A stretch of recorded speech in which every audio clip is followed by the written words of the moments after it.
On Iran crisis, Iran সংকট অত্যন্ত গুরুত্বপূর্ণ ও আলোচিত ইস্যু, তাই এটি নিয়ে আলোচনা হয়েছে। প্রধানমন্ত্রী জানিয়েছেন, সাম্প্রতিক সময়ে ইরান এবং সমগ্র উপসাগরীয় অঞ্চলের পরিস্থিতি নিয়ে ভারত গভীরভাবে উদ্বিগ্ন। তিনি সকল পক্ষকে সংযম দেখানোর আহ্বান জানিয়েছেন, উত্তেজনা হ্রাস করা এবং বেসামরিক মানুষের নিরাপত্তাকে সর্বোচ্চ অগ্রাধিকার দেওয়ার ওপর জোর দিয়েছেন।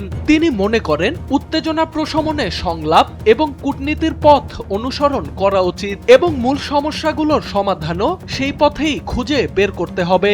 সকল দেশের সার্বভৌমত্ব ও ভৌগোলিক অখণ্ডতার প্রতি সম্মান দেখানো আবশ্যক। ওই অঞ্চলে আমাদের মিশনগুলো ভারতীয় নাগরিক এবং বিভিন্ন কমিউনিটি সংগঠনের সঙ্গে যোগাযোগ রাখছে এবং তাদের সতর্ক থাকতে, মিশনের সঙ্গে নিয়মিত যোগাযোগ রাখতে এবং স্থানীয় নিরাপত্তা নির্দেশনা মেনে চলার পরামর্শ দিয়ে সতর্কবার্তা জারি করা হয়েছে। প্রধানমন্ত্রী উল্লেখ করেন, গত রাতেই তিনি বেনিয়ামিন নেতানিয়াহু এবং আমিরাত প্রেসিডেন্ট মোহাম্মদ বিন জায়েদ আল নাহিয়ানের সঙ্গে কথা বলেছেন। ইরানে ক্রমবর্ধমান পরিস্থিতি নিয়ে সকলের উদ্বেগ, সংলাপ ও কূটনীতিক সমাধানের প্রয়োজনীয়তা এবং ঘটনার সঙ্গে সম্পৃক্ত নয় এমন বেসামরিক মানুষের লক্ষ্যবস্তু না করার বিষয়টি সামগ্রিক আলোচনায় প্রধান গুরুত্ব পেয়েছে। who have nothing to do with this.